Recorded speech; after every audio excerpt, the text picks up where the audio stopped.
Boa tarde, pessoal, tudo bem? Maravilha, vamos entrando, fiquem à vontade. Boa tarde, Over, boa tarde, Doré, Angélica, tudo bem?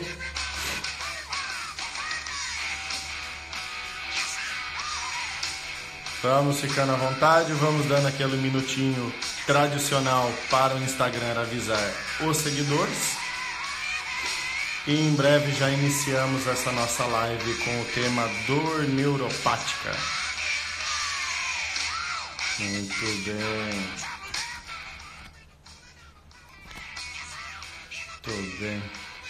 Tudo bem? Pessoal, só vou baixar uma das persianas aqui, só um minuto.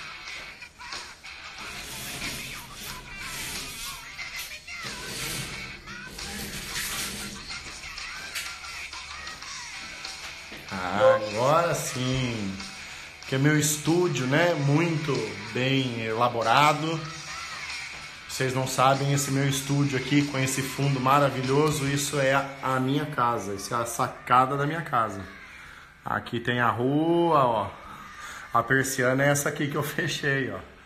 Tá vendo? Ó? Que é a sacada da minha casa. Maravilha, pessoal.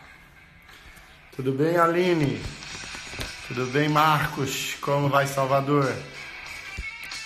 Muito bem.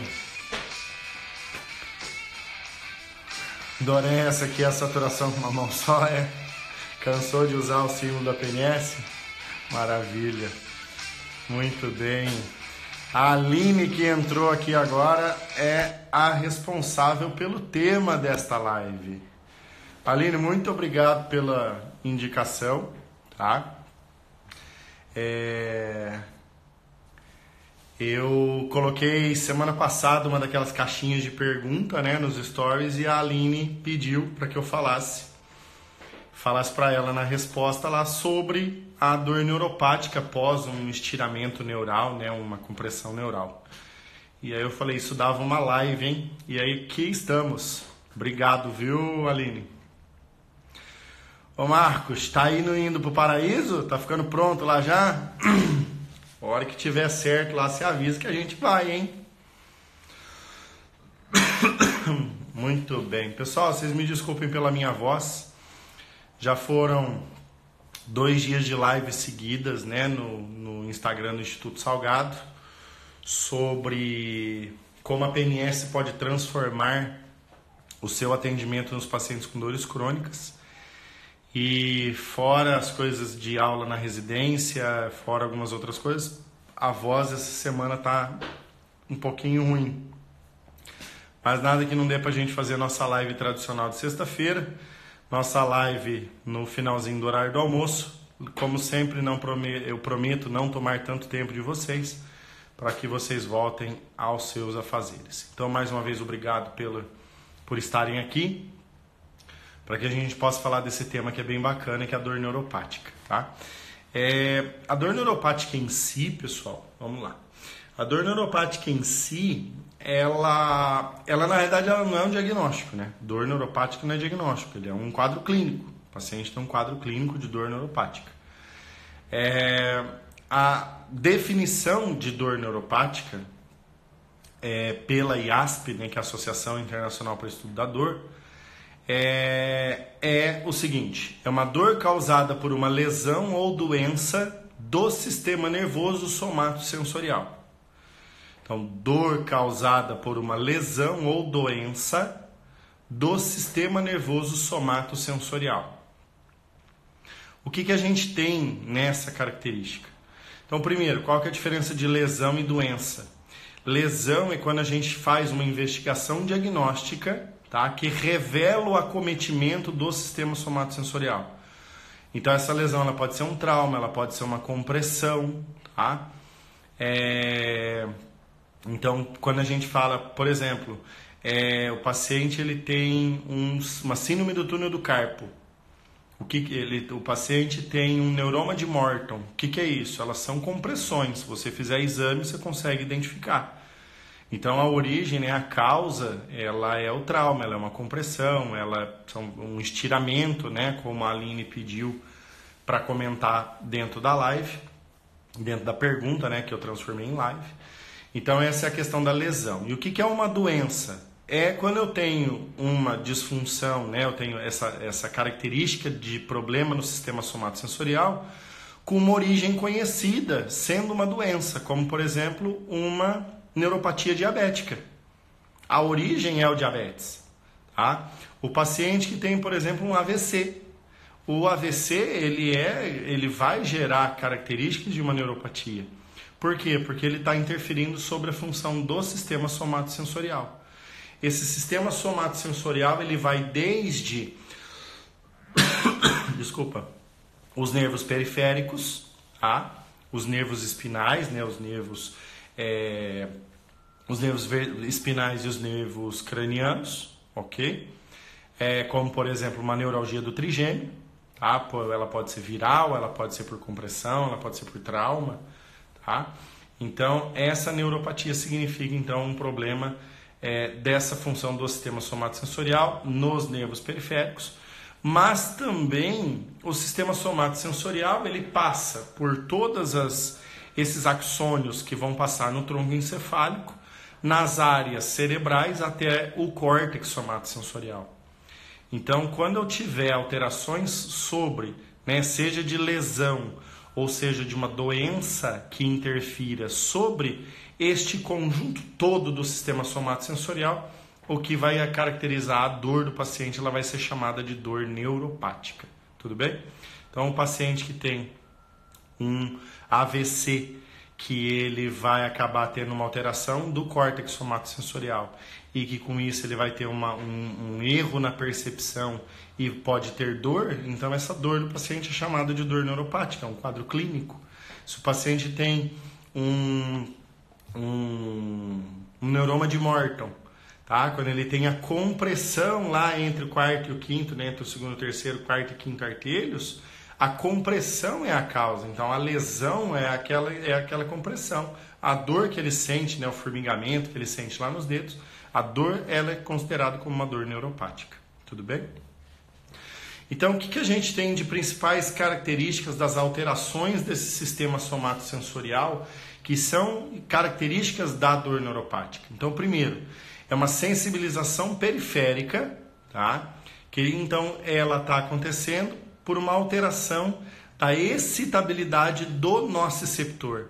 Então, lá na periferia, tá? Em qualquer parte periférica, quando você tem uma alteração da excitabilidade do nociceptor, ele vai levar então à sensibilização periférica. Tá? Se você... Lígia, já te respondo, tá? Da dor no mesmo fantasma, já respondo. A gente tem então uma característica dessa sensibilização periférica, como por exemplo, se você toma uma queimadura de sol, sabe quando você vai tomar uma queimadura feia de sol? Aquele ali você está sensibilizando, né, gerando uma sensibilização periférica dos receptores térmicos. Tá? Olha quem entrou. Eita, nós. Obrigado, Afonso. Esse eu tenho que parar para agradecer. Obrigado pela presença, Afonso. Então a gente tem com uma sensibilização periférica por essa característica dessa sensibilização nos receptores por uma queimadura, ou pode ser pela própria característica Olha, cheguei até a desconcertar aqui agora. Pera, volta ao assunto. Obrigado, Afonso. Beijo para você também. Então a gente tem lá a sensibilização periférica, pode ser por uma queimadura, pode ser por um outro tipo de lesão, pode ser por um trauma, tá? Desde que você sensibilize os receptores na periferia, tudo bem? Isso vai alterar a excitabilidade do nociceptor, ou seja, você vai precisar de menos estímulo para ele ativar, tá? E você vai precisar de uma menor intensidade, uma menor frequência, e aí ele já dispara. Tudo bem? Isso é uma característica, então, de dor neuropática. Outra coisa que a gente tem, só que aí já a nível de tronco encefálico, é um aumento da facilitação descendente e uma inibição e uma diminuição da inibição descendente. Então, no tronco encefálico que a gente tem ali a substância cinzenta periaquedutal e a medula rostroventral, elas fazem então esse processo de inibição descendente e facilitação descendente. Se eu aumento a facilitação e diminuo a inibição, o que eu estou fazendo? Eu estou mostrando aquele tronco encefálico vai fazer um trabalho como se fosse para aumentar o quadro de dor. Tudo bem? Ele vai facilitar o paciente ter dor. Tudo bem? E o que dele deveria inibir, né, ele não vai conseguir inibir. Que é a mesma característica, então, isso de sensibilização central, porque aí nós já estamos falando de medula, tronco encefálico e regiões corticais. A gente está falando de sensibilização central. Então, nos quadros de neuropatia, seja ela por um estiramento, seja ela por uma doença, vamos dizer assim, a gente vai ter uma alteração de quem? Do sistema de controle da dor. Tudo bem? E esse, Lígia, que você perguntou da dor no membro fantasma, é a mesma coisa, tá? A única diferença é que a projeção da onde o paciente tem é num membro que ele não tem mais. Porque, na verdade, como a dor ela é processada aqui no cérebro, o cérebro ainda mantém aquela área cortical do homúnculo, entendeu? E aí o que acontece? Quando você tem, por exemplo, se você tem uma cirurgia, né, o paciente tem uma amputação, e aí a própria cirurgia que é feita para fazer a amputação, né, terminar de amputar ou fazer a sutura de uma amputação traumática, aquilo ali tá cheio de nociceptor no coto. E aí o que está mandando informação? Está mandando informação que tipo, lá do dermátomo de L5-S1 tem uma inflamação, tem uma agressão. Pro córtex, ele não sabe que é perna, que é panturrilha, ele sabe que é o dermátomo XYZ. E aí ele vai provocar dor nesse dermátomo. Por isso que o paciente tem dor no membro fantasma. Tá? Posso caracterizar como uma dor neuropática? Como eu tenho a lesão do sistema nervoso numa amputação, sim, tá? Eu posso caracterizar como uma dor neuropática. Tá? Existe uma linha que a gente precisa ver entre a dor neuropática e a dor nociplástica e nociceptiva. Tem um quadro que eu vou mostrar aqui agora que isso tudo se mistura muito. Vou mostrar já esse quadro. Porque isso vai mostrar pra gente que esse mecanismo do paciente sentir dor não é isolado, porque os sistemas de controle da dor e produção da dor e interpretação, eles não são diferentes, tá? Eles trabalham todos em conjunto. Olha essa imagem aqui que legal, ó. Dá uma olhada aqui, ó. Então isso aqui, pessoal, é toda a questão de dor.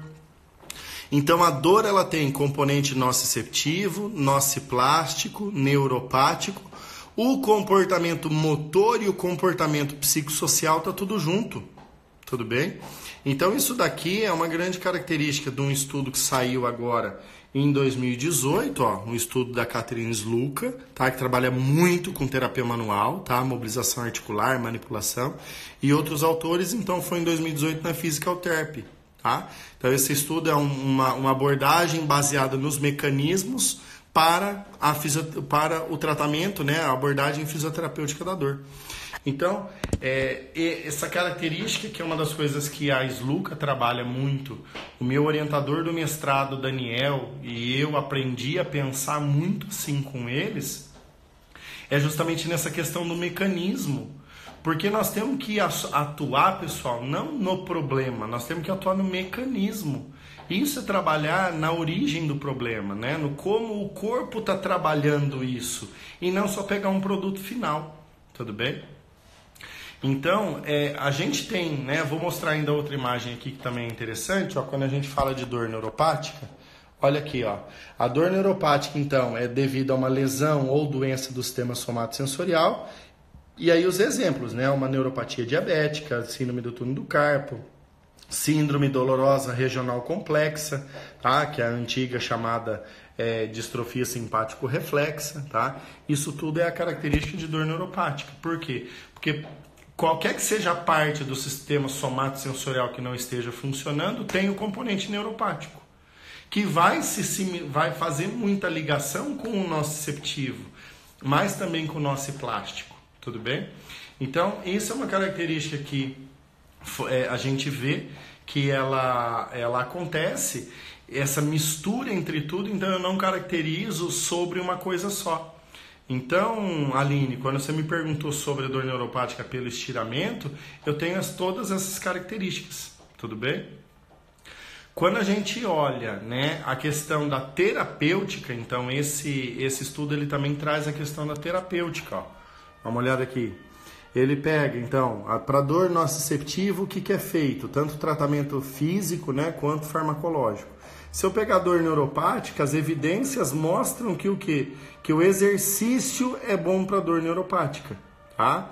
E que eu tenho a parte de medicação feitas pelos gabapentinoides, que é para controlar o sistema GABAérgico, tá? Que é o GABA é um dos neurotransmissores que vai fazer a produção de dor. Então, a gente precisa entender que num estiramento neural, Aline, como você me perguntou lá na caixinha de pergunta, a gente tem o componente do estiramento neural, da própria lesão do nervo, né? Deixa eu achar meu roteiro para não me perder aqui. Do estiramento do próprio nervo, mas também nós temos que entender que nesse meio desse caminho a gente tem os nossos receptores e os mecanismos de controle da dor. Então tudo está ligado. Porque quando eu faço um estiramento do nervo, existem os nossos receptores, né? A parte nervo e nervorum. O nervo ele é inervado por ele mesmo. E é essa inervação que identifica que ele está estirado. E ali tem nosso receptor. Aí esse nosso receptor, então a dor neuropática também tem um componente nociceptivo. Aí esse nosso receptor manda a informação que vai lá para o sistema de controle endógeno da dor, que quando eu tenho uma alteração sobre ele, a dor é chamada de nociplástica, ou seja, é tudo junto. Vocês conseguem entender esse processo acontecendo tudo junto? Então, eu penso que quando a gente tem uma doença causando essa lesão, a gente tem que entender que eu preciso controlar essa doença. Se eu sei que meu paciente tem uma neuropatia diabética, o que eu tenho que tratar nele? Eu tenho que tratar a diabetes, você tem que controlar a diabetes. Você tem um paciente que teve um AVC, você tem que fazer o quê? Você tem que fazer a reabilitação para esse AVC. Se ele já teve o comprometimento cortical lá no AVC e tudo mais, né, são características que acontecem, né? Uma vez que aconteceu o AVC, aconteceu. Tá? Não tem, a gente vai reabilitar para melhorar a função motora, cognitiva toda desse indivíduo, mas a gente vai manter o tratamento normal. Tá? Quando a gente faz para esse tipo de paciente, o que a gente tem que trabalhar são sobre os sistemas de controle da dor. Tá? E eu já vou chegar lá para a gente finalizar a live. Uma das coisas que a gente sabe em relação a diagnóstico de dor neuropática, tem um questionário, tá? Que é o DN4, que é um questionário validado, tá? Tem tradução para o português, já está validado em português, onde ele tem 4 questões. Olha aqui, ó. Tá? Então eu tenho 4 questões. A primeira, a sua dor tem uma ou mais dessas características? Queimação, sensação de frio dolorosa ou choque elétrico? O paciente marca se sim ou se não. Então tem lá, além dessa primeira, tem formigamento, alfinetada, agulhada, adormecimento ou coceira, sim ou não? No paciente, né, o exame, a dor está localizada numa área onde o exame físico pode revelar uma das mais características, hipoestesia ao toque ou picada de agulha. E também a última é a escovação. Se esse paciente tiver, ele chama DN4, tá? Porque ele tem 4 questões, mas também um score dele maior que 4, se ele marcar um xizinho mais do que 4 xizinhos dentro de todos esses 4, ele tem uma característica de dor neuropática. Então, é muito simples da gente poder identificar uma dor neuropática. É só botar o questionário que funciona muito bem, tá? Deixa eu ver a tua pergunta aqui, Aline. Você acha o uso da medicação indispensável, efeitos adversos e tudo? O paciente não quer tomar. Aline, escreve para mim qual é a medicação. Tá? O paciente alivia com mobilização neural e exercícios, mas não desaparece. Então, porque a mobilização neural e os exercícios, elas atuam dentro dos mecanismos de controle endógeno da dor, mas pode ser que está faltando mais alguma coisa. Tá? Esse questionário DN4 você acha no Google. Bota no Google lá, questionário DN4, tem lá, de batelada para você pegar. Tá? Coloca lá no Google imagens, tem um monte, tá? Um monte de referência lá, que tem esse daqui. Eu não puxei. Pregabalina. Então, assim, a pregabalina, ela é um inibidor da GABA, né? Então, assim, está fazendo inibição da dor, tá? Hoje tem um Special Interest Group, né? Que é um grupo de interesses especiais sobre o estudo de determinadas patologias, né? Então, a dor neuropática é uma delas, dentro da IASP, que eles falam que, olha, você falou em relação ao tratamento medicamentoso. Olha aqui, vou mostrar o meu roteiro para vocês aqui, tá? Para não dizer que eu tô mentindo. Olha aqui, segundo esse Special Interest Group da IASP, a primeira linha de tratamento desse paciente é o quê? É antidepressivo. A segunda linha é o opioide. A segunda linha de tratamento. E existe uma característica onde os vários tipos de neuroestimulação que estão fazendo um bom tratamento como se fosse uma terceira linha. Ou seja, se a primeira linha de um paciente, de um paciente com uma dor neuropática é antidepressivo, eu estou querendo fazer o quê? Fazer um tratamento em cima dos mecanismos de controle da dor, não da própria lesão neural, entendeu? Como a gente sabe da físio, a gente sabe que a gente tem muita coisa que clinicamente funciona. Talvez nos estudos a gente não tenha uma significância estatística tão evidente, tá? Mas que a gente tem alguma coisa que funciona. Então, por exemplo, se você usar qualquer tipo de técnica que modula a dor, tá? Exercício de alta intensidade, exercício na água, tudo isso vai melhorar. Tá? Então a gente tem que usar técnicas que voltem a fazer funcionar o mecanismo que o próprio paciente já tem, porque o mecanismo de controle da dor já é inato nosso, nós temos esse mecanismo, tudo bem? Nós temos que fazer esse mecanismo voltar a funcionar, ou seja, o próprio paciente tem as ferramentas para se tratar, a gente só tem que saber estimular. Quando você dá um antidepressivo, o que você está fazendo? Você está normalizando esse sistema, ou seja, o paciente... Você dá a condição para o paciente fazer a função que já era para ele fazer mesmo. Estão entendendo? Essa é uma das características. Agora, o que a gente tem na físio que faz isso? O que eu tenho na físio que faz esse trabalho de modulação da dor sobre os mecanismos de controle endógeno? Eu tenho desde o TENS, tá? Do TNS, né? da Electrical Transcutaneous Stimulation, tá? O TENS que faz... Eu tenho técnicas que vão atuar diretamente sobre esses mecanismos de controle da dor, com reabilitação com exercícios, que até o artigo ele já fala isso, mas a gente sabe que, por exemplo, a dermoneuromodulação faz isso, a gente sabe que técnicas que interferem, né, direta e indiretamente, como a PNS, como a micro, como a osteopatia, como as várias técnicas que envolvem mobilização, Mulligan, Maitland, Mackenzie, Kaltenborn, Siriax, todas essas, pessoal, vão ajudar nesse mecanismo de controle da dor. Além da própria mobilização do sistema nervoso, tá? Como você comentou, Aline, que quando você faz, você mostra para o corpo do paciente que ele tem uma forma de se corrigir. Uma forma de que, tipo, ele consegue fazer a mobilização e aquilo ali funciona bem. Tudo bem? E aí ele, dando essa característica de funcionar bem pela própria interocepção, ele vai melhorar esse quadro de dor crônica. Então, assim, se com a mobilização neural que você colocou lá e mais exercícios não está dando certo, você tem que adicionar certas técnicas a mais para que esse controle da modulação da dor volte a funcionar melhor, tá?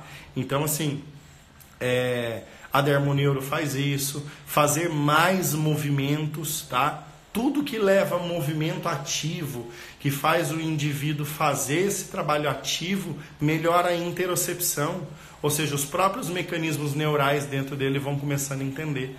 Nós temos que olhar para, assim, para mim, a grande maioria dos problemas que os pacientes têm, fora, né, assim, exceto, em parte, um paciente pós-operatório, o paciente que vem politraumatizado, o paciente que você faz uma reabilitação num AVC e por aí vai, esses pacientes, você tem que olhar a estrutura, você tem que olhar a parte mecânica, tudo bem?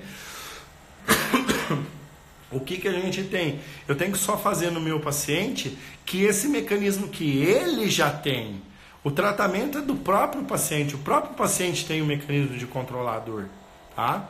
e aí você faz com que ele tenha, você vai fazer com que o tratamento esteja dentro dele mesmo, e você vai fazer aquilo voltar a funcionar. Você, que eu digo assim, você estimula, e aí ele vai fazendo essa característica, tá? De modular, de normalizar a função dos mecanismos de controle da dor. O TENS aumentou a dor, pode acontecer? Pode, talvez a intensidade que você pôs foi um pouco a mais, porque a gente não sabe, né? Porque se você coloca o TENS e ele começa a fazer a corrente e ela está numa intensidade um pouco mais alta, o que acontece? Aqui o organismo pode entender aquilo como uma agressão. Por quê? Porque ele já está sensibilizado, entendeu? Agnaldo, dor no membro fantasma, pode fazer DNM? Daí faz no coto da perna boa ou com o espelho? Tanto faz.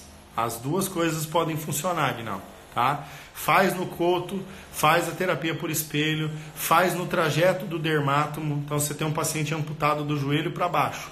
O dermátomo de S1 começa perto do glúteo, faz ali no posterior da coxa, tá? O dermátomo de L4 passa pela frente da coxa, e esses dermátomos são os mesmos que vão chegar lá no pé. Então você pode utilizar no próprio dermátomo, porque lembra que eu falei, aqui no córtex tanto faz se é perna, se é pé, tá? Tem algumas diferencinhas, lógico, né? Porque a gente vê lá no homúnculo, o pé, a área do pé é muito maior do que a da panturrilha, mas seria o mesmo trajeto, tudo bem? Tranquilo, pessoal? Maravilha! Então a gente tem a frase do dia, tá? Então terminando aqui, eu vou postar lá no feed, né, a frase do dia, e aí eu quero que vocês curtam, eu quero que vocês compartilhem, tá, com quem vocês conhecem que tratam pacientes com dor neuropática, com seus pacientes com dor neuropática, tratem para que eles possam vir assistir essa nossa live tradicional de sexta-feira, 1h15. Maravilha? Beleza? Quer saber boa também? Hoje tá todo mundo assim, né? Você vê Instagram hoje assim, é tudo sextou, o povo tudo fazendo programação para sair e tudo mais, que é legal, é bacana a gente poder trabalhar isso, né? O social, modelo biopsicossocial, isso daí também tá no controle da dor, é importante. Mas pensem assim, vocês estão aqui fazendo a diferença na vida de vocês. Ao invés de você estar almoçando, tirando aquele quinzinho agora assim, né? Tirando aqueles 15 minutinhos gostosos, vocês estão aqui trocando uma ideia comigo. Obrigado pela presença de vocês. Tira um print dessa tela aqui agora, ó, e posta no teu Instagram. Tira esse print aí agora, posta lá, fala assim, ó, o que você estava fazendo sexta-feira na hora do almoço? Eu estava estudando, eu estava no meu crescimento profissional. Beleza? Pessoal, mais uma vez, obrigado pela atenção de vocês.